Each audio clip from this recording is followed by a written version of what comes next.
kuri wewe niki cyakwensiparinze gutangira umuziki?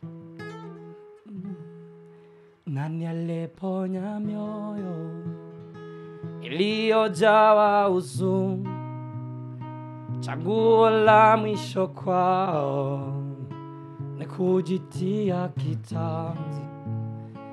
Nani alizuia adui alipojawa hasira, kama si Bwana kuwepo angetumeza uhai. Nani aliyetupa jana?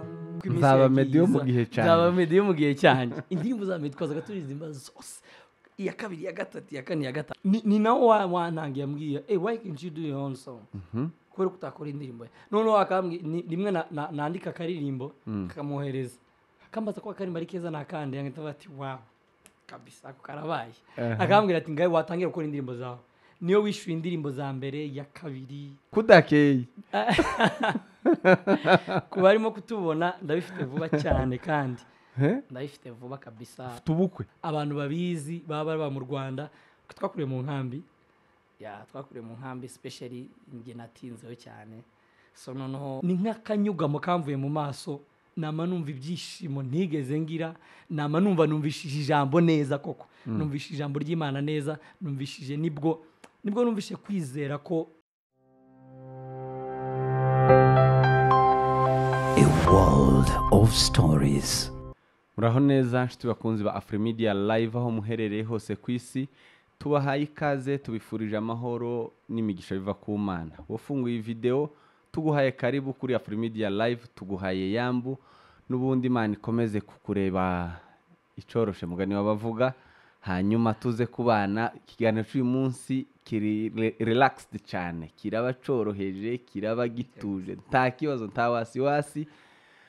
Turi kumwe n'umunyempano cyangwa se umuririmbyi wa gospel music. Ni umuririmbyi uri kuzamuka neza muri iki gihe, ni umuririmbyi ubihagazemo neza, waje kwitahura, wamenye impano yiwe, ari kwizamu ryiwe. Niwe turi kumwe ndi ku musozi.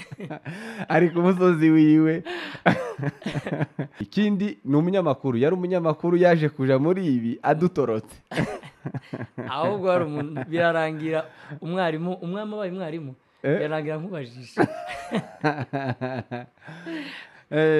Ni ukuvuga ngo uyu munsi mwabantu mwe ibintu biraba ari sawa. Charles bimeze bite? Ni amahoro kabisa, turashima Imana. Urebye ni nta makemu. Nta makemu. Nta makemu pe. Ndabona ibintu ari sawa. Wabyumva bikubera akaluka. Bikubera isomo. Akaluka ndabona wagakubise. Kebuke tutu. Rya somo ryakomeje kuri tanga. Chapitre yakirire. Isomo ndamubonye ari rinini utari buryumva. Hariho chapitre n'ingero zimwe na zimwe. Uyu munyamuziki wacu rero umunyempano uyu munsi ibintu ni sawa. Akaluka yagakubise, muramubona ko akeye. Maguruke se. Maguruke bakure. Ariko rata no kwikwiza gusa. Amabara niyo yabaye look. Ibintu ni sawa uyu munsi, turaba tubibona, turabimenya. Charles imeze muti? Turashima Imana kandi thank you sana kuba mwadutumiye iwacu. Ni iwacu badutumiye muri Afrimedia iwacu. So ndashimye Imana kabisa ko ngarutse mu rugo. Nguruta kwisa umushitsi ntiruba rurwawe. Naringize ngo kwakire nawe kubera ko naherekera nakira abantu binjiramo hano, none byari bibaye nguma ko nkwakira. Ndashimye Imana kabisa yuko mwadutumiye anga. Thank you so much. Karibu sana kandi wisange. Babyumvise ko utari umushitsi, wenda no umushitsi kuko tugiye gukora iki kiganiro bwa mbere nawe. Ariko si umushitsi muri ino nyubako. Ni umusangwamo hano, arahazi cyane, azi no mu mbere. Sinayoba pe. Yego meze muti? Turashima Imana. Amakuru y'iminsi kabisa. Sinarinzi kuri umunyamakuru mwiza, ahubwo narinzi kuri behind the scene mwiza. Rero kaje nawe utaramuririmbyi mwiza. Ahubwo wari utaranyumva. Naje wari utaranyumva, nari nkiri ku masomo. Ariko byahozeho ni nkaho gusa byafashwe na televiziyo. Nari nkiri mwarimu. Ariko noneho kumbe burya bwose hari uburyo waturekaga ariko urimo kutureba ibintu mwamukora kweri tereka nze mbipange neza ndangiza njye mbashiramo kandi wabaga wicecekeye nta kintu wavuga rimwe na rimwe tugakora amakosa uri gukosorera mu biganiro bimwe na bimwe mu mutima ndi kubibona yego urisanga hano hanyuma ibwire abantu badukurikiye hano wenda bakubonye bwa mbere bakuziwe bamwe uri umwana utaraje mu muziki abandi n'amakuru tuwe tuvuga wenda ntiyanayabonye hari abakija kuri YouTube ubu nyine abantu bakuru ko baragenda bayihugukira ubu nyine ariko ntibagaza hari n'abana baguriye telefone none biba ngombwa yuko bibatangira kureba ibiri kujya mbere ngaho bibwire rero kugira ngo bamenye umuntu turi kumwe hano umusani umusupasta akongiye kugakana se oya ndagakana nyuma ndabasubije cyane abantu bose barimo kudukurikirana Kenyans wa Rwanda wa Burundi wote kila mtu ambaye anasikia hii lugha umuntu wese ubumvishe zino ndimi tuvuze zose Imana imuhumugisha kabisa ni Charles Mugabe official kuri social media zose no muririmbyi uririmba indirimbo z'Imana uhishurirwa yarangiza agasora iby'Imana yamubwiye gusa urumva turi mu gihe cyacu amani seme aje yeah in our times ni Charles Mugabe dutuye Nairobi ushatse dutuye no kuri YouTube gusa niho wadusanga cyane kurusha uko wadusanga mu mago no mu bantu karibu sana asante kabisa wivuze neza ngo tuye kuri YouTube niho abantu bakubona niho mu rugo rwa hafi niho hafi kabisa ndakunda kubwira abantu n'umuntu akavuga ngo warabuze sinabuze gute telefone yanje utiyagiye yabagara ko telefone mpamagaye kuri telefone ngendanwa wanshakiye yakuburiye aho wamburiye niho ntari ndi gusa uravuze ngo witwa official aka ka official kaza gute aka official ga niko kari unique kuba waba ari wowe wenyine ugafite muri uwo mwanya ku izina ryawe akaba ari wowe uri gushaka ku undi yaza akitira irindi zina but officially there uko mu cyongereza bivuze uko nabisobanura kundi sinzi but officially there nimba hari undi muntu witwa Charles Mugabe nawe akongeraho official ubwo waba ari wewe wenyine nagira kandi nongeraho kandi kwa imbere gatoya nimba ushaka kwirukankana ariko n'ubundi yaba hayirukankana nanjye ariko Charles Mugabe official that the best one hari abandi ba Charles Mugabe kuri YouTube bahari hari nabonye bitwa Charles mbari Mugabe ariko ayasi umubyeyi koko yabarisa amazina abiri yose akagwamo ya rwose ni Charles Mugabe none ko Charles Mugabe yari unique ubwayo kukimwugaho ka official kandi Mugabe ubwo yari official ntabwo arumva official letters ntabwo arumva official cloth official nuko tuntu nyine ubu nyine abantu benshi baharaye kubishyiraho kwa musanga bashizeho twa official nine vijana DJ Afro umunsi umwe ngo yashize ngo kemoda bari baramwe abantu bose bakama bita ba DJ Afro dangamanya iki nawe yamashira ngo kemoda ngo umuntu wese uzagenda akaba yitwa DJ Afro akaba adafite komoda muzamenye ko atari ngewe none nanjye Charles Mugabe akaba ari Charles Mugabe gusa adafite official uwo ngo singewe ngaho ko ndabona witwaje inkoni aho ngaho z'abasaza bazitwaza inkoni n'inkwebo we witwaje inkoni bigaragara ko hari icyo ugiye gukora oya kandi niyo mvugo muri iyi minsi niyo mvugo muri iyi minsi aka kantu ngahe kadukorereho twumve abatazi icyo ari cyo wazanye twumve iki impamvu wakazanye kore hakaheda kankore kukarimbo kagitwaza kubera ko naje kuririmba cyane reka nibuka akarimbo kagitwaza manumvise ngeshe manareba agahinda kanje icyo nkingira abantu bahise bakamenya nzamura kwijwi akumve neza ese ko mbankibagirwa manumvise ngesho ryanjye manareba agahinda kanje icyo nkwingingira nebacubakiza na na na na na na fasha na na na na na na na dun dun dun dun dun dun dun dun dun dun dun wundi ninde baririmbye ngo kandabyara burima yujuje indahekana babajwe n'ibyo yondo. Respect to Gitwaza cyane, our role model to many people. Thank you so much. Akandi gatoya bamenye muri misi cyangwa ndaza kukaririmba. ririmba twakiriye umuririmbyi. Aha.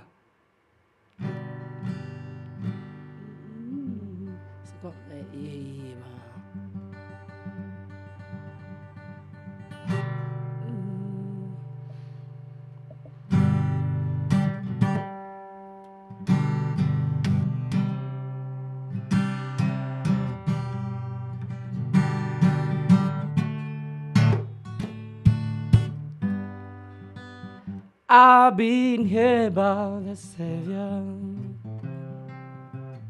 I feel far from my bound. I've been down to the river. Now he the same, the prodigal return. Oh, my hope is in Jesus. Thank God my yesterday is gone. It's gone, it's gone. Oh, my sins are forgiven.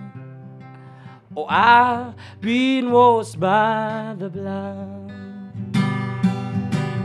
I'm no stranger to the prison.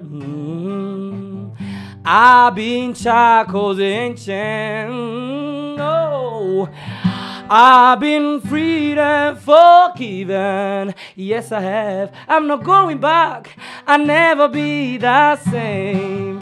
That's why I sing. Oh, my hope is in Jesus. Thank God my yesterday is gone. Oh, my sins are forgiven. Oh, I've been washed by the blood.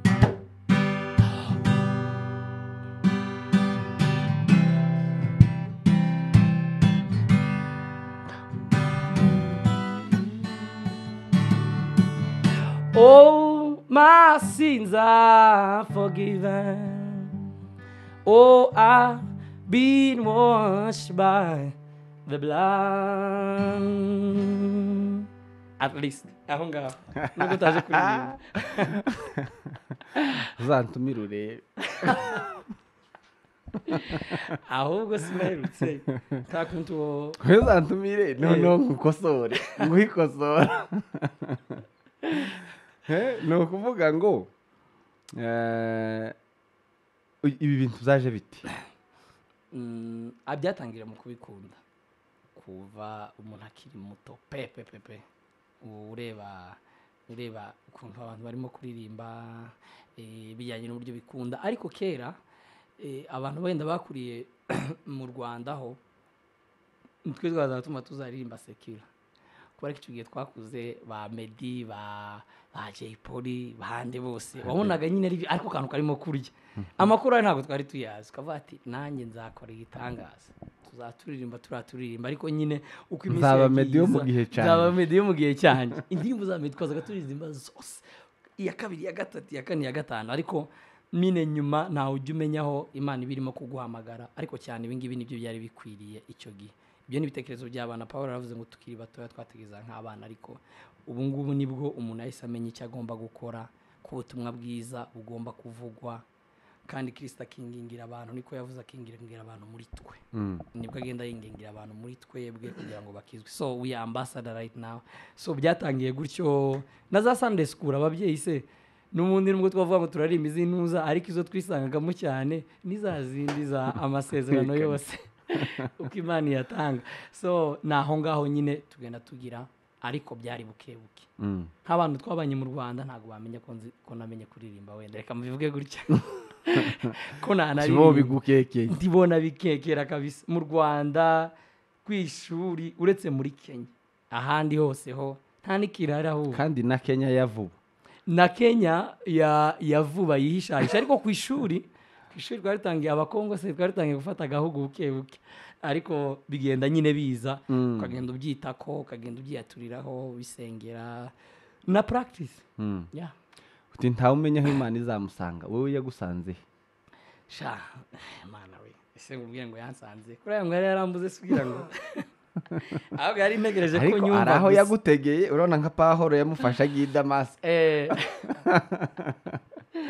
biramukanga ngo oya yagusanze yari yarayoze biteye ubwoba twe twakuriye mu makanisa twazamukiye mu makanisa ariko si icyo mvuga byegeye nahindutse nakijijwe neza ni mu 2017 icyo gihe nakijijwe nyaguki navuga ngo ngenda kishijwe wait 2017 mu 2007 kweli naringize ngo numvise uko utariko nuvuga ngo uracyari bebe spirituel oya bebe spirituel sugira ngo yakurana n'imyaka karindari yo mu isi ntabwo yongana na ushobora gukizwa umwaka umwe ukamuruta bamaze imyaka 10 imyaka 30 so ntago uze ngo ndi mukuru usige ufata bibiliya nko kurigisha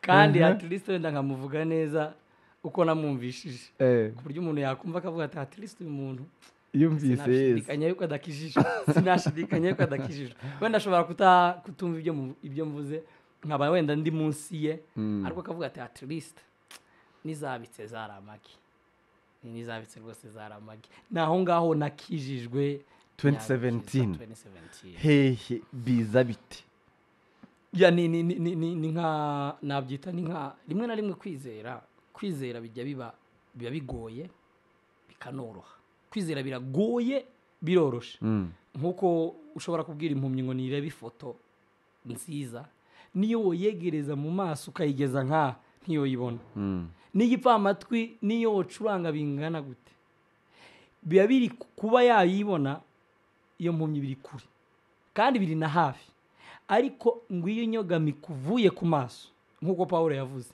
ujya wibaza se ibi bintu nibyo najyaga numva nibyo najyaga mbona nibyo narimbamo kuba mu ikanisa ukagira ariko ujya kumva iyo nicaye mu gusenga ariko ni nk'akanyugamo kamvuye mu maso nama numva ibyishimo ntigeze ngira nama numvishije ijambo neza koko numvishije ijambo ry'Imana neza numvishije nibwo numvishije kwizera ko nanjye ndi uw'ijuru ako ngako wenda kandi twarimo gusenga tariki mbivuze ntabwo ushaka kuvuga izo tariki hari abantu bari bubihuze tubwire niwo munsi ubatizwa niyo munsi nakirizwa hari uwokizwa agatandukana no mbega ukazaza kubatizwa ko mu mazi niyo munsi ubatizwa ko mu mazi umubatizo wa Yohana nawo batizwa icyo gihe ni ukuvuga ngo bifitanye isano se nakurya mwuka wera yamanutse kuri Yesu bamudubitse mu mazi oya ngiye ntiyansanze mu mazi usarire wewe yaje nyuma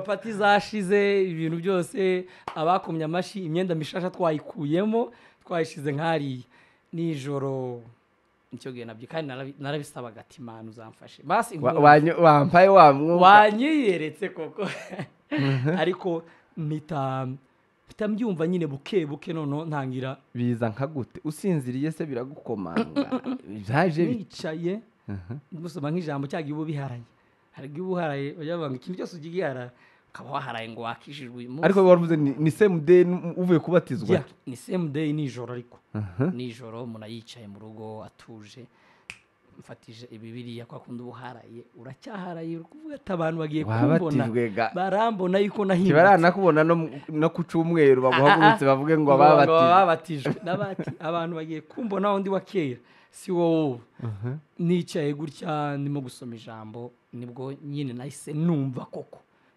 nahise numva nk'ibyishimo numva kuko nakijijwe nama byakira nama Mana yanjye ntabwo navuga ngo nareretswe ariko numvishije negerejwe cyane n'Imana kurusha ikindi gihe numva nka Kristo nyicayemo muri uwo mwanya mbega nk'akantu gahise kava nko ku maso gutya nama numva nama ntangira kubona ko ahubwo nzajya mu ijuru ubundi ujya ubishidikanyaho ko wabatijwe ukumva ko bizaterwa n'igihe uzapfira nyine uzatura nukuvuga ngo wabatijwe 2017 Nabatijwe ejo bundi 2017, ntabwo ari ejo bundi. ntumusibo nk'ejo hari abana bavutse ubu ngubu bari kubona ba 2018. hari abatuzaganira nabo kabaza ngo kera hawe ni hehe ni kera muri ejo bundi 2017. ngo kera ngo muri 2020 we kera wawe ni aho ngaho muri 2010 20 ni uko nyine icyo gihe umuntu yavukiye mu mwuka. icyo gihe navutse ku mazi, reka mbyite gutyo, mmanutse gatoya ngahita mvuka mu mwuka. nuko ibi rero ibyo bivukamo gute ibi ngibi ikintu wikoreye ibi ngibi ga none ukubikunda nyuma nka 2018 gutya ngo natangiye kuba atari kwakwiga gitari, watangiye gukora gitari ko nazaga mbona bro ayicuranga ajya hanze arayisiga ayiha umuntu, ndayitoranya kuyiha umuntu yayihaye mwakira bayinsigiye ngo nyiguheze. nyuma dakeka ari nk'umwaka ubwo numvishije nyuma ya 2017 cyo natangiye kubona ntangiye gukoraho gatoya nyine, ariko nta mafaranga nari wagiye gusura uwo muntu wayishiriye. oya nibwo nabitekereje gusa icyara nkabona umuntu nabonaga abantu zaba Respect to Guillaume na Ben, nibo nabonaga bakora kuri gitari. Nabazi wakwiga gitari sinzi ko nabanje nimba Guillaume abyibuka igera kumbwira ngo nkore ko batazi Guillaume n'umwana wa Bishop wacu abantu bamumenye. ahita sinzi ko yambwiye umunsi umwe umuntu akora ku ngoma, yari manyerekera ku ngoma, ariko mbona inyuma nyuma nta muntu wazicuranga arimo kuririmba. So gitari nibwo nahise numva natangira kujya nyikoraho nyine, ariko nayo nari mfite. ndayitira bakayijyana nsaba bro, abafite ba bro bavugwe nyine bubahwe, nsaba bro ati mbabarira ngurire gitari, ngurira ka gitari ka second hand. ba Guillaume na Ben nibo batangiye kunyigisha. kuva ubwo ngubwo nyine bakajya banyerekera, nkaza kubareba bakanyerekera gutyo nama nguma nacutse vuba kuri bo, namanje no kuri YouTube turakomeza. ubu urakuze, ubu ngubu nabyita ngo ndakuze ntarashaka. uraza kubitubwiraho kuntu wicaye umeze neza mugani wa mundi ndabifite vuba kudakeye kuba arimo kutubona ndabifite vuba cyane, kandi ndabifite vuba kabisa. ufite ubukwe ari musibateri suzubakana ubukwe. mfite gushaka ubukwe bwo ndabufite, ariko mfite gushaka kandi vuba. erega amasomo yawe njya nyumva aya ntabwo zuyo uzamenya yuko nayumvishije, ariko yagiye mu bikorwa ariko njya nyumva. umunyeshuri utashize ibyo yize mu bikorwa uko nkuko aba yazumvise. erega tuzategereza igihe cy'ibizamini ajya amenye neza ko twumvishije. ariko bazanavuga ngo ntahe n'ibyibuha ku munsi w'isoko. yego urakoze cyane kabisa. ntahe n'ibyibuha ku munsi w'isoko, turabifite vuba kandi tuzashaka natwe. nari nshatse kuvuga ko amasomo utoyumva umunsi wo kuyashyira mu bikorwa. uya uzigiye watangiye kumbwira ngo nshake. icyo gihe byabaye umugabo yaravuze ngo kudakeye byarumye gukura. icyo kibazo ufite singira ngo watangiye ikiganiro bamubwira ngo ndakeye, none ko urabona ko ndakeye. twasanze hari ahandi hadakeye. uyu ubutaha ejo bundi, yego Imana ibikunze, hano intebe ishobora kuba iya gatatu mukaba muri babiri, cyangwa ukicara kuri iriya, ko sinakunda kwicara kuri iyi ngo wicare ku yo hasi. wenda wowe ukicara kuri iriya kugira ngo utubaze dusa. ariko turabifite pe. njenza ni mukira abashitsi rwose. ni ukuri nanabibonye ejo bundi no mu kiganiro cyaduze rwose kibagira ikibazo, abantu bari mufite icyo kibazo. nuko hanyuma umuziki waje gute kuri wewe? niki cyakwinspirinze gutangira umuziki? ni wabyita nka vision umuntu aba afite yo gutangira, ukagenda ukonsultinga abantu benshi. habe na ntuza mu banyigishije n'umuziki, na ntuza arimo na password, ntangira nyine competition y'iby'ukuri. nzaronga password yagiye hanze, yubahwe kabisa, ari mu bantu banyigishije nawo umuziki. wita utangira ni competition. iyo ukunda ufite vision utangira kumva ko wabikora excellent neza nkabubona. ikindi ukumva ibyikurimo. njye numvaga buri gihe ko nzarima indirimbo zanjye. rimwe n'imwe nayaga no gukora cover z'abantu kugira ngo abantu batamenye uko gusa. ntabwo nkumva ahubwo izagaragara cyane kuri njyewe ni zawe izanjye ishurirwa ryanjye Imana yanyeretse nkagereka abantu gutyo mbega nuko nguko nyine ntago nasobanura ngo nabikoze ngo nabitekereje uko bifite indi formule nukubikunda no gushaka gukora excellent bado amungani w'abambere atuko penye tulianzia na tuko penye tunaenda lakini tuko njiani tukapo katikati tunaenda dukorereho ku karirimbo kamwe kawe mu ndirimbo zawe ukunda. Ari umuntu kuvuga ngo hamagara umwana wawe mu bana bawe ukunda. Ari umuntu wakubaza ati mpamagarira umwe mu bana bawe ukunda. Bari kumwe bakababwira ati ngahe hamagara umwana wawe ukunda kurusha abandi. Okay, hano ntabwo ari abana, nukubera ko iyo ndirimbo ifitanye nawe hari amateka runaka mufitanye cyangwa se testimony runaka mufitanye. Ni nka nyinshi yo umwana wawe amateka mufitanye navuze kamwe reka zende zose ni uraza kutubwiraho nta kibazo ariko dukorere kuri kamwe karya nyine ukeneye gutura abantu barimo abakwigishije. Nahita nkora newborn baby yanaragasaniwe but reka nkore ni born for the sake of the people who can follow us right now, Kenyans and nani aliponya mioyo iliyojawa huzuni, chaguo la mwisho kwao ni kujitia kitanzi. Nani alizuia adui alipojawa hasira, kama si Bwana kuwepo angetumeza uhai. Nani aliyetupa jana akuchoka leo, tumaini letu kesho alijenga rohoni. Tunayo shuhuda moyoni, hadithi za kweli kwamba Bwana aliondoa magumu yaliyotuzidi nguvu. Hatuna mashaka tena, matendo yote ni Bwana aliwanyeshea mvua, wema nao waovu. Kama si Bwana aliyelinda mji, tungekesha bure. Kama si Bwana aliyejenga, tungefanya bure. Kama si Bwana aliyetupa, tungekosa vyote. Ni Bwana, oh ni Bwana, oh ni Bwana, ni Bwana aliyetupa riziki, wengine wetu atakomba ni shida. Reka ndekera. Wow, cameraman yaravuze ngo usubiremo. Ari behind the scene tahayumvikana. Yarafashijwe ageraho azunguza umutwe aravuga ngo usubiremo. Kandi nanjye ndumvisha ibaze cameraman kibazamenya aho umuntu yosubiriramo. Ngo tibazafashwa ariko mba yafashijwe.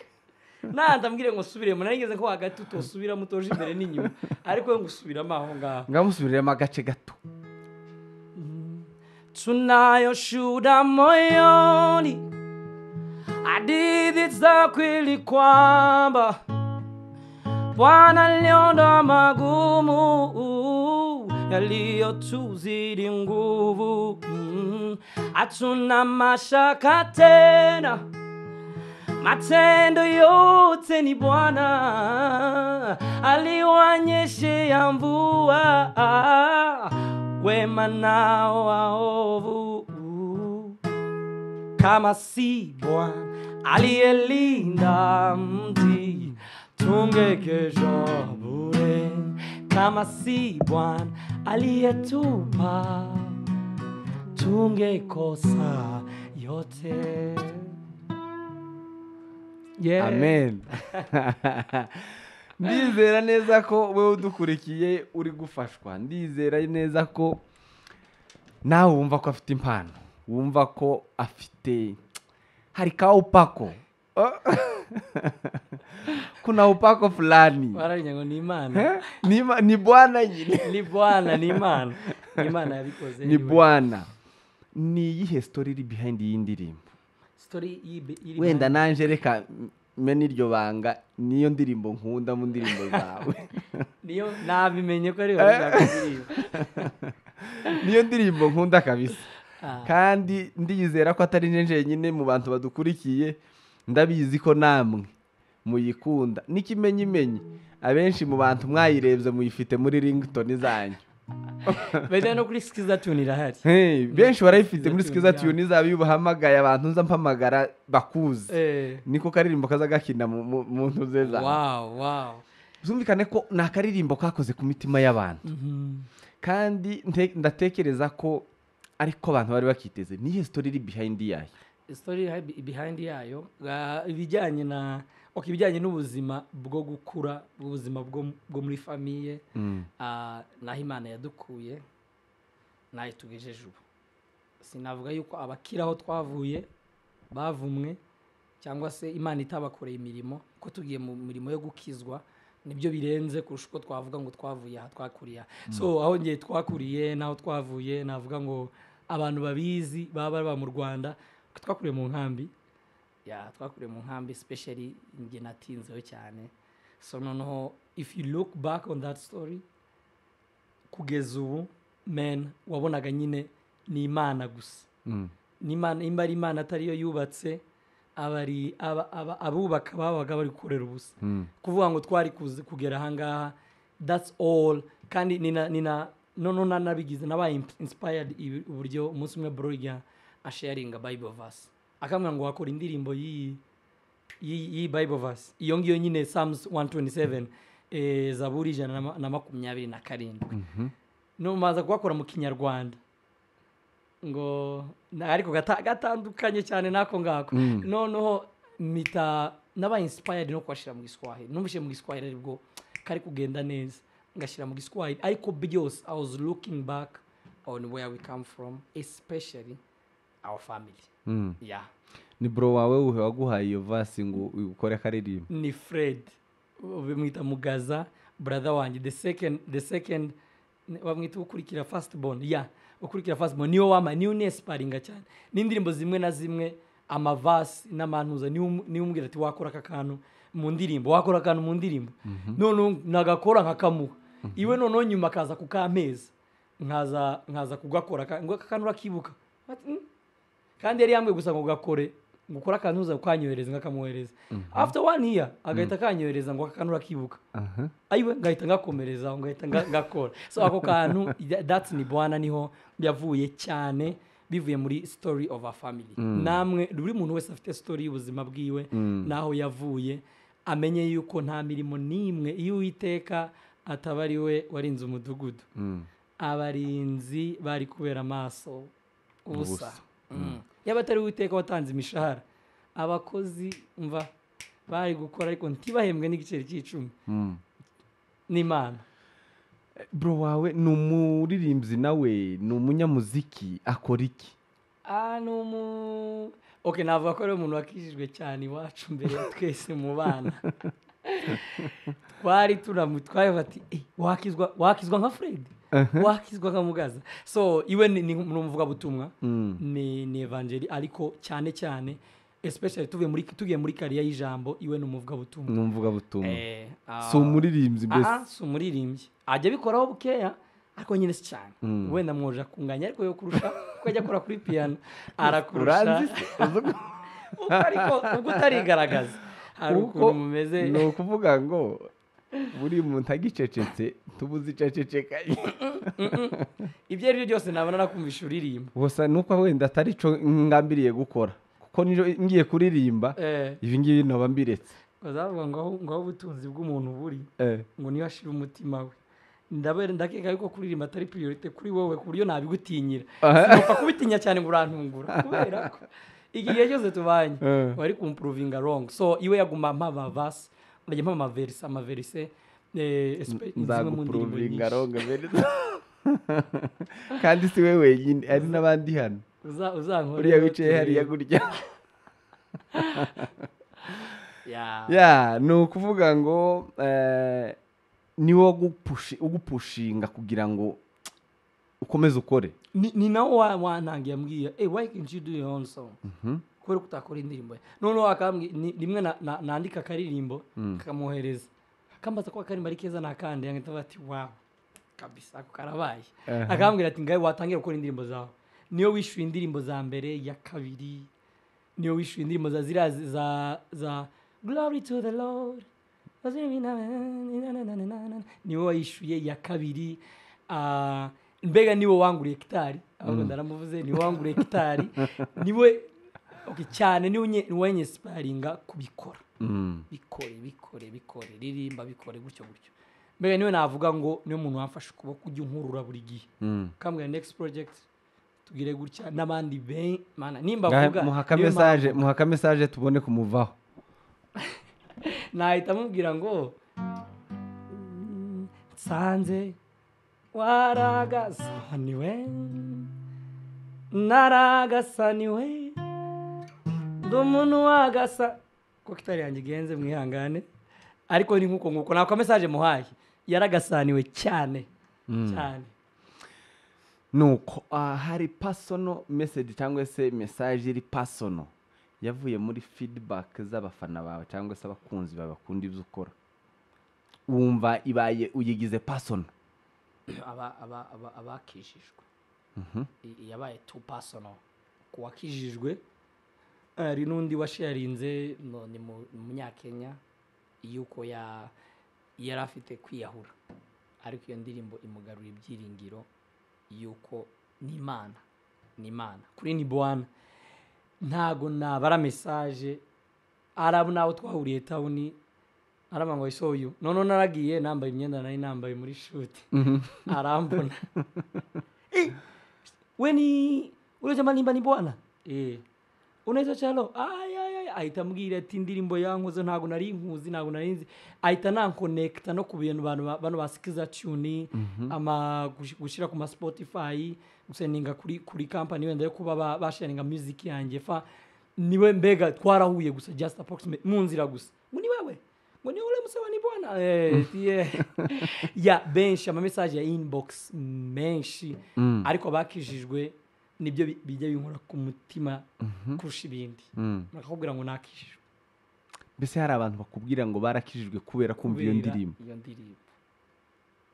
tuvuye none mu ndirimbo z'ikinyamurenge hari ni iriya y'ikinyamurenge yasohotse ejo bundi hari uwakijijwe kamvuga umwe iyo babiri ariko hari uwakijijwe ya ibyo ngibyo bita biba personal to me ngahita amenya yuko icyo nakagombye gukora nagikoze kandi ntarimo kureba kure ahubwo ari uwo mwanya w'ibyakozwe ngahita mbona tuka intego yo gukora ari kuriya gusa kugira ngo tuwininge souls to God icyo ngicyo nicyo gita kiba personal to me uzi feedback zije mu kintu wakoze wabyita mana yanjye uzamumva ati ngiye gukora zitandatu 10 cyarimwe ubutumwa buvugwa mu nyitondere murindenzi ya too personal benshi kabisa umuntu muhura akaba takuzi cyangwa se atabizi cyangwa mugahurira TikTok ni wewe tiningebo misi kwa najua hii nyimbo naisikizanga kila gitwa ati wow ni Imana mbega ni ntago ari yanjye kuko nta muntu wahimba ikintu nkakiri bibiri zivuga ngo imbuto za kamere wori igikoresho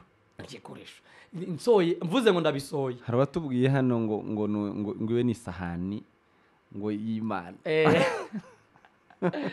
ni sahani y'Imana Imana itangiraho ibyayo kubera ko kamere yacu niyo sura ibintu nkabiriye murayizi mu Bagalatiya 5:19 ibyo kamere itanga urwango biriya ntibirimo so biriya ntibirimo rero nta kintu cyasa nka ziriya n'imbuto z'umwuka zivuye mu mwuka n'imbuto zitariza z'umwuka ziri muri ngewe zigenda zisohoka Kristo akaguma kwingingira abantu muri twebwe anyway nuko nguko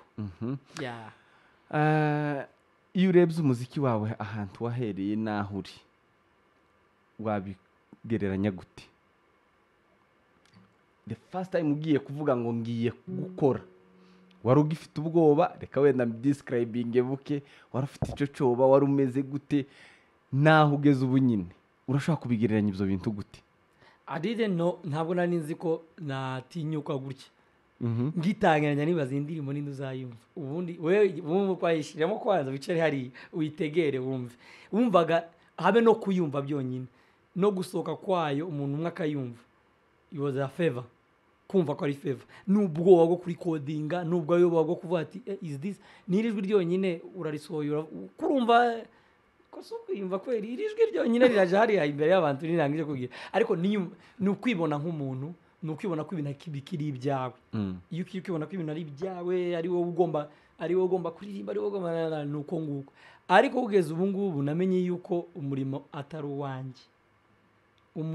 uwanjye ntuzaririmbye ngo Joel ngo sipigane vitani ya Bwana ukipigana na ukitulia napigana none yusaze kuvuga ngo uyu murimo ngo Mana ngufasha umurimo wawe muri twebwe kawo gusaba Imana nkaho ufite imbabazi z'abantu kurusha Imana yo yabaremye kwaje wumva ariko kurumva iyo message ari ifite kubatura abantu wowe uri kumva wowe watanga ahubwo Imana yonyine ahubwo niyo yogirirwa amahirwe ngo Imana yabonye ko turabo kwizerwa itugabira umurimo wayo none nitwe niyo muri twe ntago ari twebwe muri yo ku buryo tuvuga ngo Mana ngo koresha umugaragu wawe ngo agenda amahanga yose ngo blessing nuko nge natangiye ndimo kuva ati ndi uyumve iyi ndi uyumve ariko tugeze next ndetse nangira kubona ahubwo ari Imana ikeneye kunkoresha vision none itangira kwaguka nini ku buryo mvuga ati budget ndayiguhaye najya gukora iya mbere ya kabiri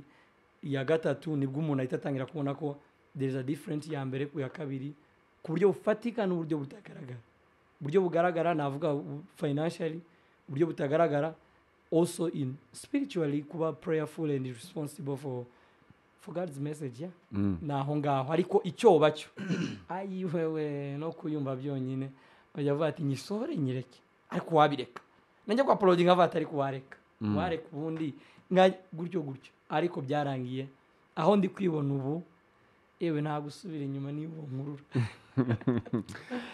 My next question nuko ni gute overcoming fear wavuye mu bwoba gute ni gute wakiza ubwo bwoba bwo kugira ngo rero utangire nanjye reka nkubaze icyo kibazo kirago nawe overcoming fear gute kugira ngo utangire nanjye reka nkikubaze navuze ngo birarangira kubashije icyo ni icyanjye unani copy ndahita nibukamo icyanjye nanjye uburyo fear yabaye overcome nuvuga ngo unani copy mugani w'abana hanyuma we subiza hari abahanzi bari hariya bagenzi bawe hari abanyempano bakimeze uko bakeneye kumva iyo testimony. No best time to start, no good time to start ariko bigitangira twese twari dufite ubwoba ngiyeho ko nawo vugaminze umva ndabivuga gute se Mana yanjye ni encouragement y'abantu benshi icyambere kumva ko nakijijwe kwanza numvaga nuko mfite nshaka gatoya hari ga confidence kajya kaza sinzi abantu wenda basomeye muri Kenya ku ishuri mu banyakenya nimba abantu bagira confidence abanyakenya baracana n'abanyakenya none ku ishuri nibwo ubona confidence y'icyo washobora gukora ko wagikora umwana w'umunyakenya kaza kariri akaba yakora ikintu atazi neza ariko confidence kamwe kikirusha none ukabati why not byose confidence zatangiriye ku ishuri. I was a leader there. I was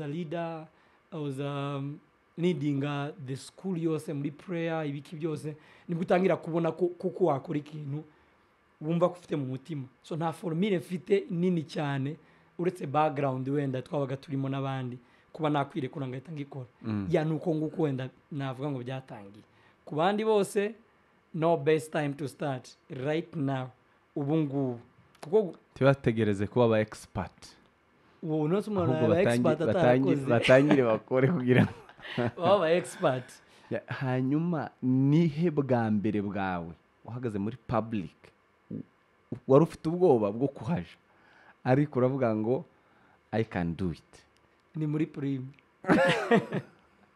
ni muri cyacu yacu handi wiforcing ukavuga ngo ndabikora nararanye kuteri mu matwi narayirepese icyumweru cyose ndanayivuga niyo ndirimo ngo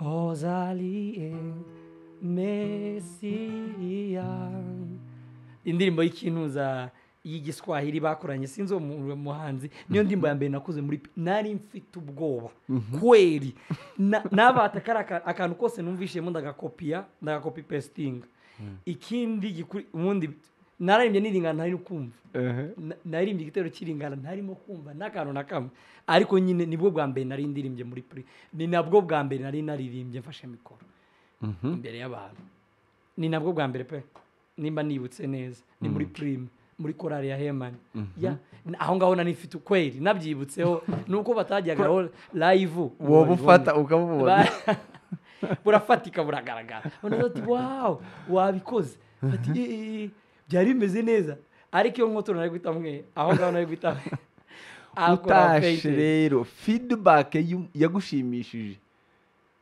yari imeze ite bakubwiye gute wumva ko wasubira ugira ngo nakwibuka neza se ariko feedback z'abantu bashimiye ngo waririmbye neza nizagaragaye wenda ku bakora ari bagenzi banjye ko baba indirimbo yindi erega ari umuntu waririmba bakamushimira akagenda ariko akavuga ati n'ubwa mbere n'ubwanyuma ariko kuba narabonye yuko banyumvishije at least nuko bampaye indi ndirimbo n'izindi zikurikiraho ndamenye ati wow twagiye ati za bintu n'ibyanyu ntago bambeshe ntago bigeze bambeshe bitagenda nuko hanyuma rero winjiye muri kariya y'umuziki utangiye guhimba wenyine utangiye kuririmba ku giti cawe ninde ukwensipayaringa mu bahanzi ba gospel cyangwa se wumvaga wareberaho akakubera nk'icitegererezo okay mostly nabo hanze n'abahanzi bo hanze muri biriya bihugu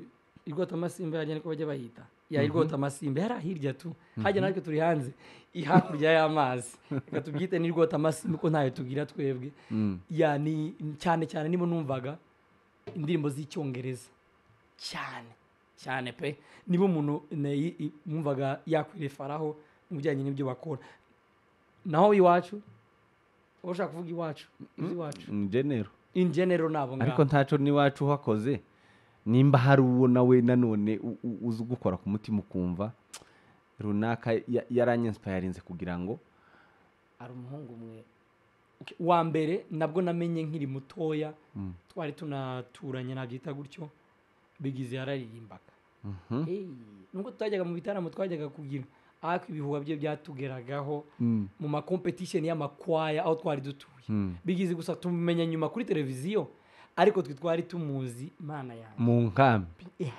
mu nkambi yararirimbaga niyo murava ati iri jwi umuntu yarigira gute ariko nyuma y'aho ngaho nibwo umuntu ageze muri Kenya kureba abahanzi bo hanze cyane wenda sinshaka kumentioninga ariko cyane barabaririmba gospel nibo umuntu yareberagaho kumva kabisa one day ngomba we have to stand on that stages niturangiza tubwira n'abahanzi bamwe ba secure umuntu arebaga akavuga ati nabariya nabo ibo yabavuze niba mutumvishe musubize inyuma Charles wumva gospel music ikwiriye kuba yubakiye kuri worship cyangwa evangelism mbese mukuramya cyane cyangwa mwivuga butumwa gisubiremo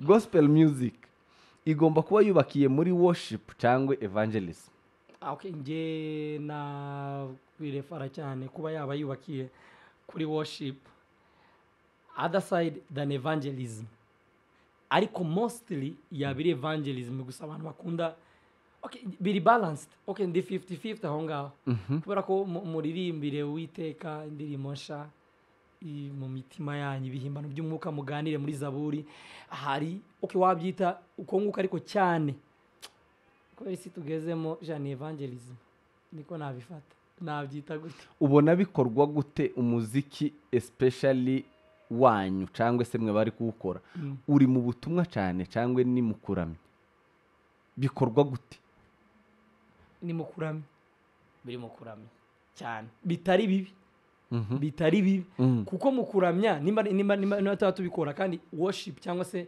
guha Imana ikuzo out of praises no kwishimira ku byo yakoze agakiza yaduhaye ibiki byose biri based aho ngaho nabyo biguma biterura abakirisitu kuba wakwiyumvamo so nabyita yuko bari ku byose pe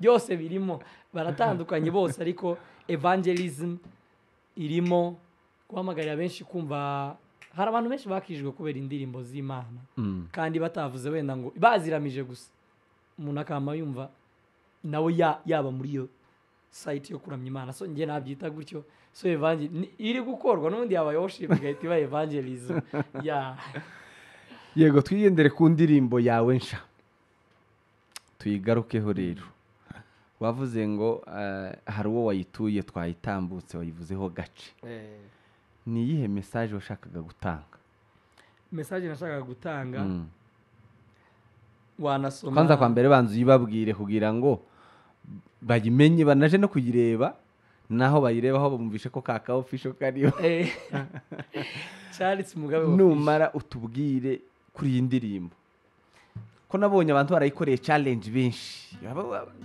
nabo baragasaniwe ni ndimo naragasaniwe ivuga gutya gusa ngo nsanze naragasaniwe ndi umuntu wagasaniwe nsanze naragasaniwe ndi umuntu wo wahiriwe iyi ndirimbo iri too personal to me and also iri too personal to umuntu wese waba uzi ubutumwa bwiza mu Befeso 1:3 haravuga ngo hashimwe Imana y'umwami wacu Yesu Kristo ngo yaduhaye imigisha yose mu Mana so kuba dufite Kristo iyo ni inspiration ya mbere yabaye kuri ngewe kuba narimo gusoma igitabo cy'Abefeso ndebye wow nuko gusa ahubwo byose biko biramayivuga ko twabihawe imigisha twarayihawe ibiki byose twarabihawe namasanga ahubwo twaragasaniwe gusa ukareba no mu Baheburayo 2:11 aravuga ngo weza n'uwezwa ngo bose bava mu muryango umwe ngo Kristo ntagira isoni ngo zo kutwita bene se iyo ni confirmation yonyine ituvuga yuko wagasaniwe so ku bantu bose bayumvishe cyangwa bayimenye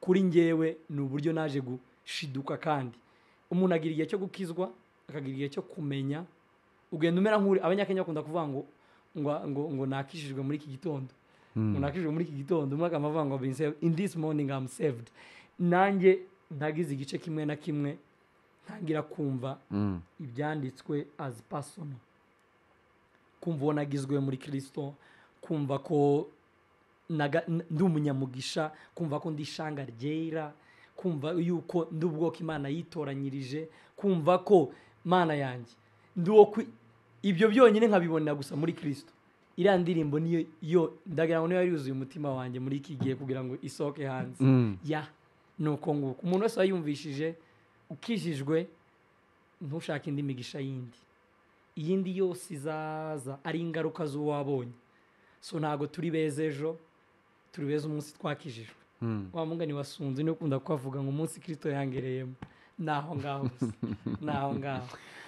ni gute uza witegura preparation zawe iyo ugiye gusohora indirimbo mentally cyangwa se mu buryo busanzwe no mu buryo bw'umwuka uba wumva witeguye gute uba umeze gute mbere ugiye kurilizinga indirimbo utarayirekura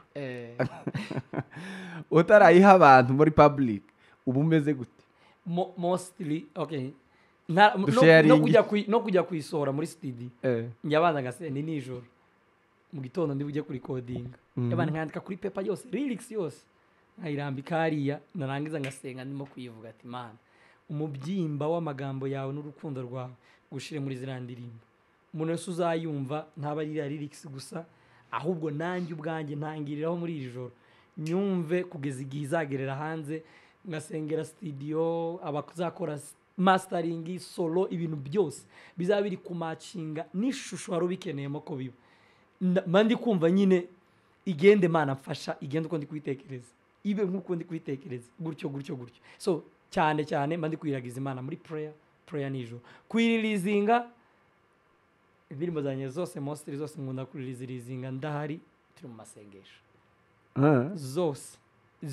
zose tuba turi muri prayer Friday 7 tuba turi mu masengesho igahita ijya hanze njya mpumura yagiye hanze atari uko gusa ari ukuzisengera kugira ngo zigire ahubwo n'uriya mwanya wa prayer wahariwe uriya mwanya so mba ndi gusenga gusa kugira ngo isohoke hanze n'ubundi nayo ibirimo ni ukuvuga ngo kuyishira hanze uri mu masengesho hari icyo bihuriyeho no kwirilizinga iyo time ni ukuvuga ngo uzi utayiminga uwo munsi muri masengesho cyangwa bigenda gute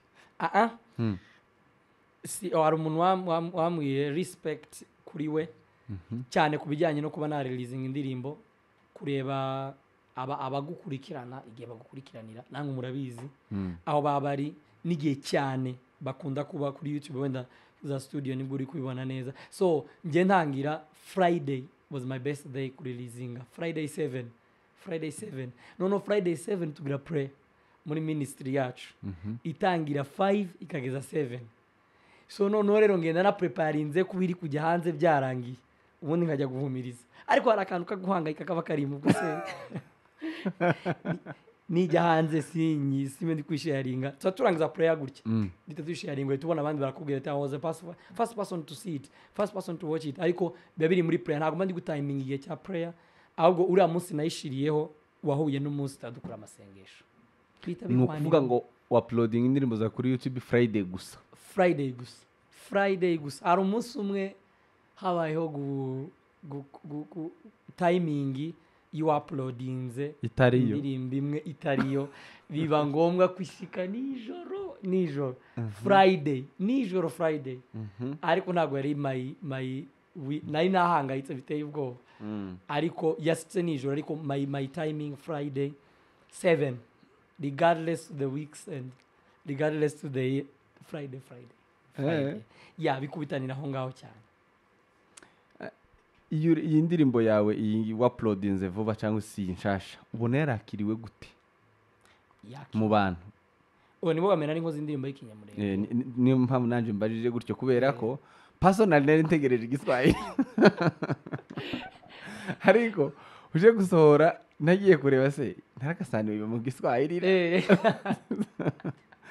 nje kureba ntumva ni ikinyamurenge ubona abantu barayakiriye gute bayakiriye neza benshi nakira amatestimony menshi y'abantu iyi ndirimbo impaye ibyiringiro iyi ndirimbo ingarura ibyiringiro iyi ndirimbo nayikunze iyi ndirimbo nyisubiramo buri gihe bayakiriye neza cyane navuga mu rurimi rw'iwacu gushimira umuntu ko yakoze indirimbo ariko hari n'undi gushimira ukumva bivuze atari wowe ngo keep it up karakantu ka keep it up siko ubaya ariko ntabwo ari keep it up ntabwo ari ibijyanye na keep it up listen to the message yes congratulations ndayumva ndayikunda kabisa ariko at least kenshi tuba dushaka kumva uko yakumereye kurusha kumbwira ngo courage keep it up ni byiza ariko kuri wowe personally yaguhezagiye nimba yaguhezagiye Imana iguha umugisha indima yamezagiye utwo comments atumera neza kugira ngo ube encouraged yo kuba wazamuka uvuze kuri comment numva hari akabazo nyine ngarukaho iyo abantu bakomentinze uzawumva gute uzawumva gute neza uzawumva wakora izindi kurushaho uzamva kandi ntago nasizinga no kuba responding hari abamita responding ndi replying aho ngaho yandika nka replying hari umwita gukoraho tu replying uwo mwanya wita uba umva ujye umenya ko utari wenyine nibwo ujye umenya yuko ni iby'Imana nawe bigahita bigukoraho byahita bikwigisha nibwo ujye uhita wumva nyuma uzi ko ujya kumva indirimbo yawe nka nyuma y'iminsi nk'abantu bamaze kuyumva nibwo ujye uyiharara ubundi indirimbo abantu bakunze nibwo ujye ukunda niko bigenda kandi iyo ntabwo ari ukuvuga ngo niyo favorite yawe ahubwo nuko wasanze ari abantu bakunze nako batoke wayumva ugakinga mu nzu igihe abandi badahari ukicara ukayitegera kweri nyine Ni iki ukayumva bakunze? ni iki bakunze akaba ariko kandi bakagukomvisinga kumva ibyo bakunze kumva nyine kabisa aya magambo yaragize ariko ntujye nibuka n'igihe uyandikira nicyo kintu kiba gitangaje ujya ugira ngo yaje gutya yaje yuzuye gutya kubera ko nyine bimeze uko yari full package ntago wayigira so nuko nguko ujya wumva my excited mwabakunzi ba Afrimedia mwicaye ahangaha aho mwicaye muhagaze muri mu mirimo muryamye ni mumanuke muri comment mugende mu commenting comment ni nziza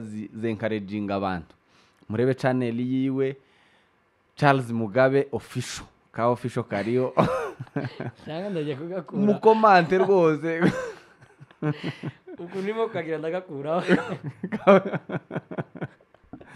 ntacyo ndanagakuraho muzamushaka Charles Mugabe murebe indirimbo ze ni nziza kabisa ndazibatuye ni umusore ufite impano ni umusore ubirimo neza ntabwo ari ku musozi utari uwe ari ku musozi wiwe kabisa mumushigikire mumusapoting mu buryo bwose bushobotse mutume ni sadaka nta kibazo rwose ko nizo zikora izo ndirimbo nizo zishura studio nizo zitegura amashusho Charles uramutse ukoze collab utekereje gukora collab ninde muntu wokora nawe mbese mushobora kuyikorana nawe iyo collaboration nawe yaba hari ubunyine yaba yarabivuyemo umuntu wumvaga mbese umuntu turamutse dukoze collab byaba ari sawa yegibanga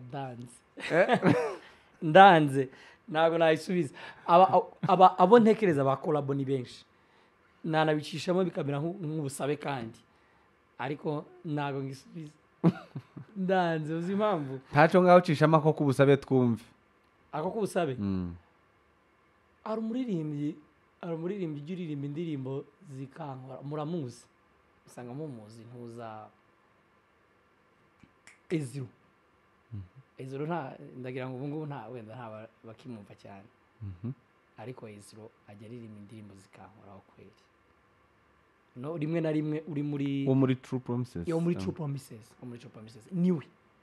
niwe navuga ngo nagira abandi bo ni benshi byanshimisha uwo ni usabye kano kanya bambonye bande bose benshi inabyiza kubijyanye no kuba nahura nabo abari nabyiza kubera ko abari nibo bari shine ubungubu batuma na byinshi bimenyekana kandi bakoze legacy nini turabashimiye cyane tunabareberaho kuba twakwagura inzozi cyane kuva twakora ibirenze biriya kuba ko barenze uriya mutaru nacyo bikaduha inzozi zikaguka cyane zikarengana hariya ariko uwo nguwo ndamukunda pe uwo ngubwo Ezra nawe abyumva azaze muri Kenya cyangwa uzagende niki ni iyihe misconception cyangwa se imyumvire itariyo ubona muri music muri gospel music ushobora gukumva ko wakosora mu muziki wawe wanjye cyangwa se mu kazi ukora nge icyo navuga cyane gospel centered message ziri gospel cyane kurusha uko zaba too personal no kuvuga ngo nari ntuza ibintu by'amatiku abanzi bacu bagire gutya abanzi bacu yabari batiye mu maki ibe gospel centered message yawe ibiri gospel cyane kurusha uko yaba ikindi kintu kuri ngewe icyo mba ndi gukosora muri message wenda navuga ngo ya gospel kuri ubu navuga ko ari gospel centered message ziri to gospel cyane cyane ubutumwa bwiza cyane message z'umusaraba tafadhali cyane icyo Kristo yadukoreye nicyo cyonyine gikwiye guhabwa icyubahiro kurusha ibindi bintu byose yani icyo ngicyo nge navuga urakoze cyane tugana ku musozo dushimira abadukurikiye dushimiye abakunzi ba Afrimedia mudahwema gukomeza mudusapotinga mureba ibyo dukora mudushigikira urwo rukundo rwanyu turarukunda kandi turaruvaluinga mbese turuha agaciro tugana ku musozo Charles ngaho gira ubutumwa nimba hari message wumve iri special cyangwa se iri personal iri special ushobora kugenera abantu badukurikiye uyu mwanya, abantu bakunda ibyo ukora yewe n'abatari babizi ariko bagiye kubikunda, gira message bagenera. ndaririmba banza ugakubite twa tunibagiye kubanza amahoro Yesu atanga aduha kurenga ibibazo tukabibona nk'ibitariho tukagendera mu butsinzi. Amahoro Yesu atanga aduha kurenga ibibazo tukabibona nk'ibitariho tukagendera mu butsinzi. Message naha umuntu wese urimo kudukurikirana utarakizwa, biroroshe kandi ibyiringiro byo kubaho ntago bingana n'ubuzima tubamo uyu munsi, ahubwo ibyiringiro byo kubaho ni nyuma y'ubuzima tuzaba dufite nyuma y'uko tuzapfa. Ntago ari ugupfa gusa gusinzira. So ni inkuru y'ukuri y'uko Kristo azaza, ni inkuru y'ukuri y'uko umunyabyaha wese azarimbuka. Kandi nk'uko byanditse muri Yohana 14:9, icyaha kizarimbura umuntu agapfa n'icyaha cyo kutizera Kristo. Ikindi icyo wakora gusa byonyine ujye mu Baroma nimuta ufite Bibiliya 10:9 ngo wature yuko Kristo ari umwami, wizeze umutima wawe yuko yamuzuye, Imana yamuzuye mu bapfuye, uramukizwa none numara uzabona ubugingo buhoraho. Ibindi ni imigisha tugenda twakira muri Kristo, ariko ikintu gikuru cyane ngo ufite uwo mwana afite ubugingo. So umuntu wese urimo kumva nta kindi namutangariza no gukizwa, arenze aho ngaho kuba babyita raha, nyuma y'aho ngaho bakabyita ngo ndukizwa, ngo Imana izadukura idushiraha. Kera twe tuba tuvuye mu rupfu tugiye mu bugingo, ibindi byose bizaza ari impact yo gukizwa.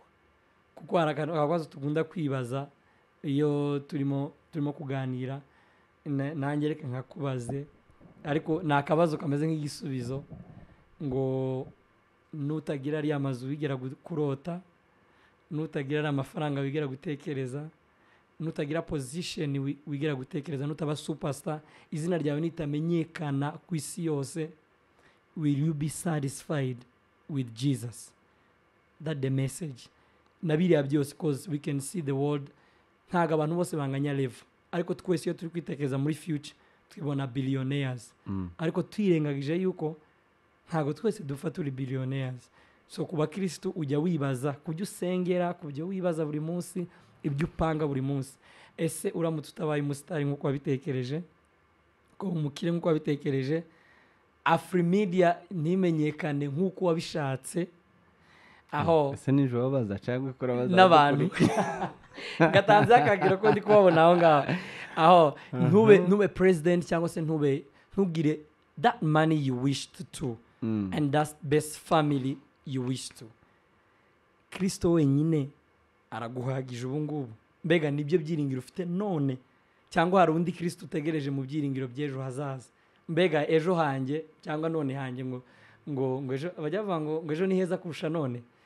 None twese tugahorana ibyiringiro byo kugira ejo, tukabura ibyishimo bya none, ariko umukuru cyane tutazigera twakira kurusha uko twamwakiriye ni Kristo. So rero icyo kibazo nawe ukibaza, if you never get that house, your name be known, your money and billion, the future you dreamed for, if you never achieve it, will you be satisfied with Jesus? Be blessed. Urakoze cyane, wandika muri comment usubize, hanyuma utubwire ko bizaba bimeze. Ariko hagati aho nje no babwira ngo mwishimire urugendo. Nta byishimo by'uko wageze kuri ibyo ngibyo bibaho. Nta byishimo uzigera ubona kuko wubatse inzu, ahubwo ishimira urugendo rwo kuja kubaka inzu. Ntibizigera bibaho. Nimba wifuza kubuza umusitari, ntuzigera unezerwa kuko wabaye we, ahubwo nezererwa urugendo. Urwo rugendo rwo kuja kuba ico kintu wawutekereza. niho ibyishimo byonyine bishobora kuboneka. wow umeze nkaho undi wavuze ngo Yesu yaragiye ngo aje kubaka inzu ngo ariko ndiyagarutse kutubwira nimba yazaruzuye ngo amare yumvira irindi jambo rivuga ngo bazaza nk'umujura none umuntu wagiye dusezeye tungurana gute ya ni nkuko nguko gusa abantu bagomba kumenya ini ya message ya gospel ni ukunyurwa n'abo bari bo uyu munsi uwo Yesu afite none ubwo nari nshatse gusubiza ico kibazo nje kugira ngo baze kwandika muri comment ko bazumva ariko nje nagisubije rwose nubwo ntari gusubiza ariko kubw'inyungu n'impamvu zo kugira ngo dukurikiye nawe yumve nuko kuri nje ndanyuzwe n'ubu nyine apana nico gihe kera no sintegereza kuzanyurwa ndanyuzwe Afrimedia aho iri nyine ko mentioninze sintegereza ngo izabe imeze gute nyurwa naho iri nezererwa urugendo rw'iterambere ntabwo nezererwa kuzatera imbere nezererwa aho I am now ubu nyine iyi jani yo kugera kuri iyo success niyinejeje kuruta kugera kuri success ubwayo. Ushobora no gusanga kuko uzabisanga uko bitari uko wabyiteze si kuzasanga bimeze.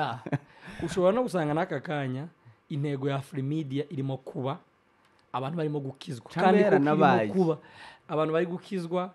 Yesu umunsi umwe abigishwa baraje bitereye hejuru tirerere ati twagiye dukora kutumuga kikaza gatera imiguru kakirukanga ati amadayimoni yaza turebera muri za Demetre tibaraza bishimye bamubwira ati uko rya zina rikora twavugaga mu izina rya Yesu rigahunga areba ibyishimo bafite aravuga ati dore icyo kwishimirwa niki nuko amazina yanyu yanditse mu gitabo cy'ubugingo mbega kuba mwavuga ngo abadayimoni bakabubaha uko aka kanya Afrimedia the main mission irimo gukorwa aka kanya abantu barimo gukitegerejwe kuzakorwa icyo gihe ushobora no gusanga icyo gihe ari amafaranga aziyongera habe nayo aniyongereye ntazokunezeza kuruta yo winjije ubunyine ni ukuvuga ngo ngasubiremo cyane munezererwe jani iyo processes muri mwe yo kugera kuri ico kintu niyinejeje kuruta kukigeraho bwacu. Abantu badatekereza yuko turwanya iterambere umva dufite vision nyinshi ntabwo twabirwanyije rwose ariko iyo vision yico wifuza kugeraho uzoyigeraho n'ubundi haje indi nzara y'ibindi biruta bya bindi n'ubundi ubona ibyo byagezweho ntunyurwa nabyo niyo mpamvu uzokomeza kugira inyota y'ibindi. So nezererwa urugendo hanyuma ukomeze ukazane ugende wishimira step by step ugenda unezerwa ibyo bindi nibiza bizaba bigusanga. Wakubaza nanjye nahite kukubaza niki ntabwo waje ko nkoresha ikiganiro navuze ngo birarangira uzantumire hanyuma tuganire uyu munsi ikibazo cyawe singisubiza ico kintu nuko nahite kukikubaza ngiza amatsiko yo kukibaza nka intego ya Afrimedia mainly ni especially kuri kiganiro Afrimedia ifite ibintu byinshi ama department menshi ikora especially kiganiro right now niye ntego. Okay, reka ngisubize kubera ko caje mu buryo bw'akazi kandi sinja mu buryo bw'akazi. Intego ya Afrimedia no gukora ibintu byiza no gukorera abantu ibintu byiza. Twebwe turi kiraro turi bridge yambutsa abantu ifasha abantu kugera guhura n'imihamagaro yabo guhura nibyo bo ibyifuzo byawe hari ibintu bifuza udashobora kwikorera ariko tugufasha gukora.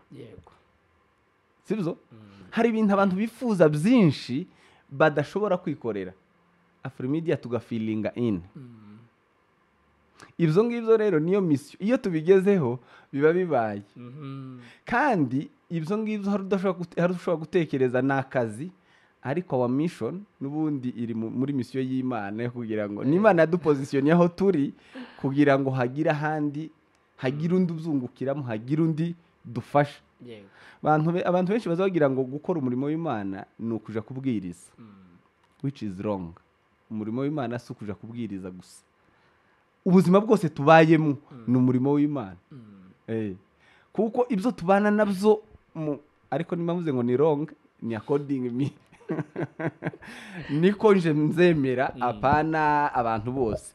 Ni ukuvuga ngo rero ku muntu dukurikiye uba mu buzima bwacu bwa buri munsi niho Kristo ari niho mwuka wera ari uku nguku wenda uzantumire nimba ukeneye ko tuganira kuri icyo ariko mwuka wera turahorana turabana mu buzima bwacu bwa buri munsi niwe ufasha kugira ngo dupange ino mikoro neza mwuka wera turahorana njewe niko nemera turabana abakatolike nibo bazavuga ngo roho nzima mu mubiri muzima bitanga ubuzima buzima kuvuza kuko watinze abagatulika kandi ari bibiliya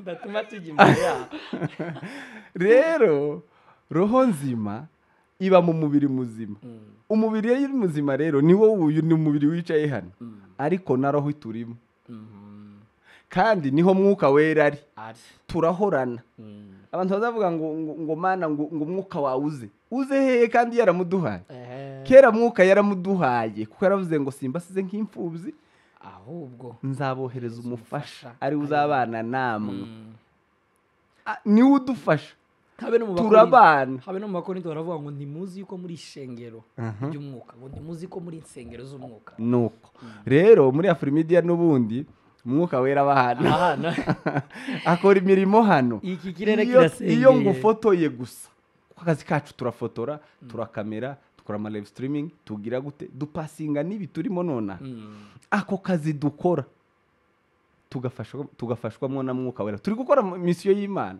turi gukora akazi k'Imana kuko iyo tutazi kari gukorwa nabandi dore iyo gap ntawe uri kuri feeling yari kuzuzwa nabandi ubwo nimvuga Afrimedia nabandi dukora akazi kamwe bari muri iyo ubwo nyine ndabasubirije yego ni media in general uvuga ngo media ifite ici shaping ifite ici ikora nkawe abantu bagukurikiye hano ntibari bakuzi ariko babashije kugira gute nuvuga ngo tubaye kiraro kikujabukije kuri bo platform ntago nari kwibazaga ntago nari kwicaza habe nubwo wo kwibaza ukanasubiza ariko aho wari kwibariza uwo wenda nti wari bugere kuri uyu nguyu kubashije kukubona kakanya ariko kubera ko Afrimedia yaje yabaye bridge yakwambukije ugeraho uyu muntu ari ubashije kumuha ubutumwa buciye mu ndirimbo that's our mission wow uyinsubije neza ngo naringiye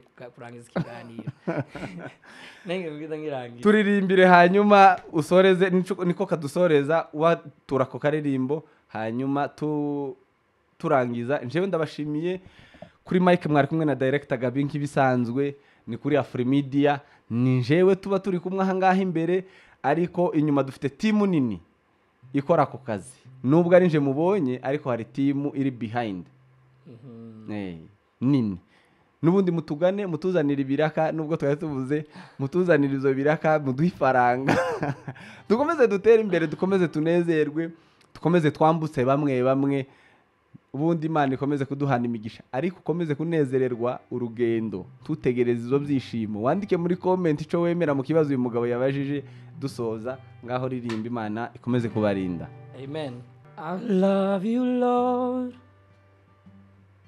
for mercy never fails me all my days I've been held in your hand from the moment that I wake up till I lay my head, so that I will sing all the goodness of God.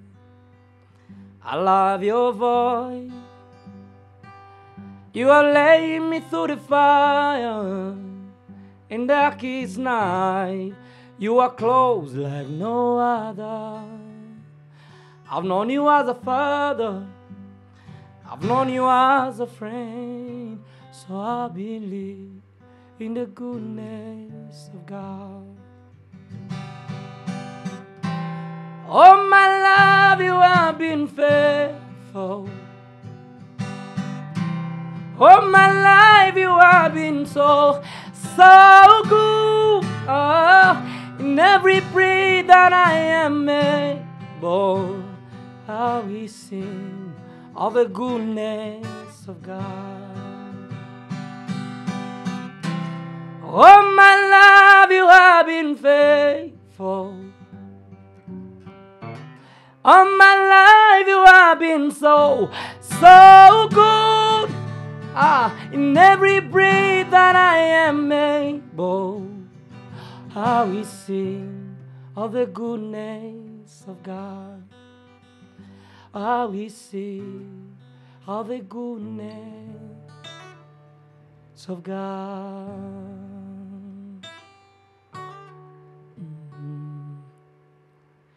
Je, ni nani angeweza kututoa chini mavumbini? Maana kila mtu alitukata, ila Mungu akatukubali. Je, ni nani angeweza kutukubali jinsi tulivyo? Maana kila mtu alitukata, ila Mungu akatukubali. Hakuangalia elimu zetu, hakuangalia mionekano yetu, aliangalia mioyo yetu.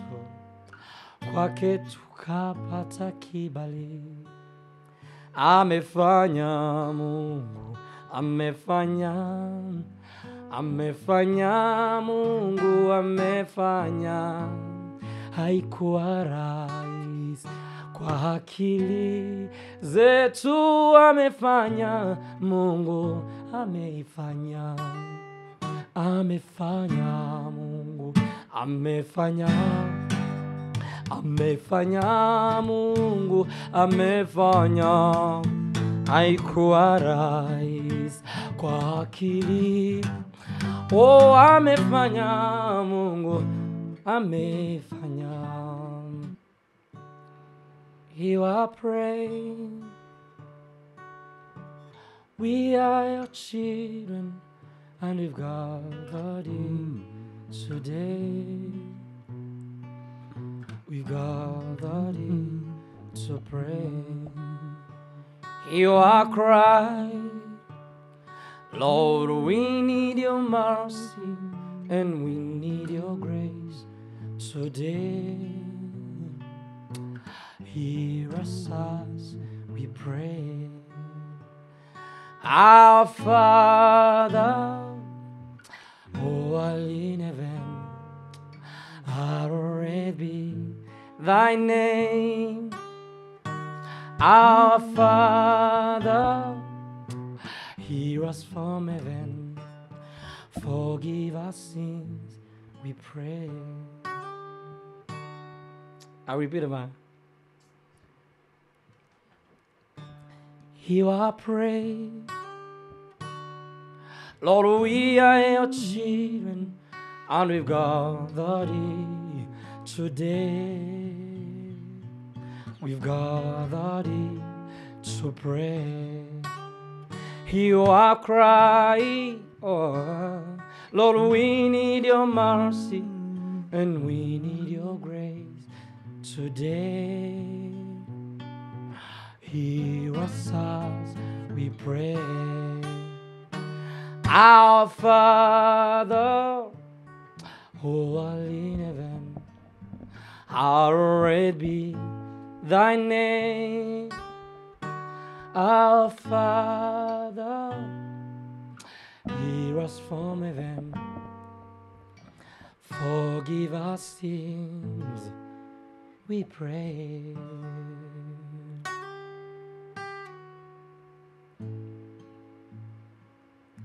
I keep fighting voices in my mind, say I'm not enough.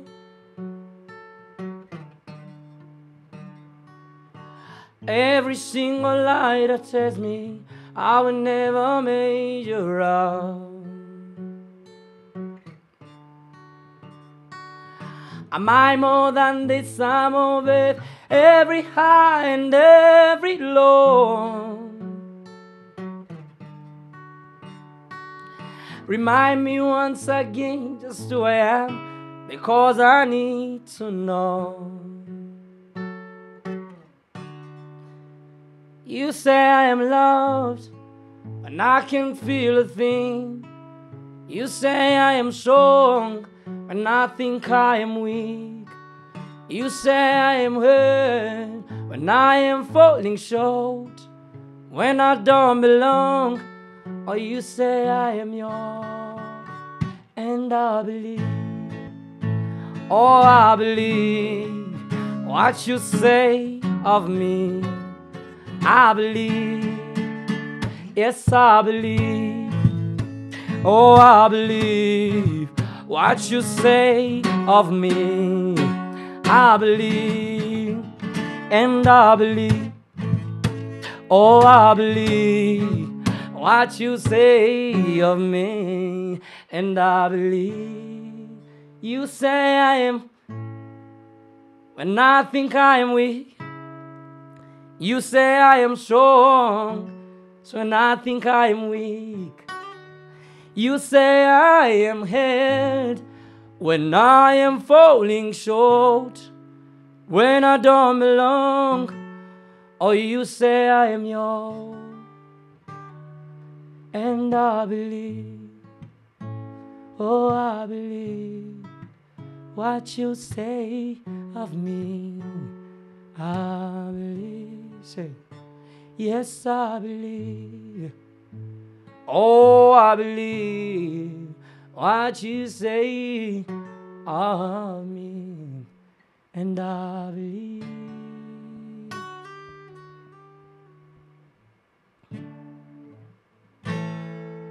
Amen. Salo turabashimiye cyane. Thank you so much. Kandi Imana ibaho umugisha kabisa kuba mwadutekereje. This is a good platform and even a great platform right now and even in the past times. N'ubu ngubu turabishimye cyane kubera ko twagira amahirwe yo kuba turahangaha, especially kuba hosted by the manager, the boss and the big one. I can say that one. Ko tukibahangaha ntabwo ndi bubirenzeho, niyo mpamvu nari ngiye kumubaza, kandi ariko Imana iguha umugisha kabisa kuba wantekereje ukaza. The past platform nagize yaturutse ahangaha, so ubu ngubu I respect you guys. Thank you. Nubundi haracafunguye, anything ukeneye hano ni mu rugo. Ni karibu. Amen. Amen. Thank you so much.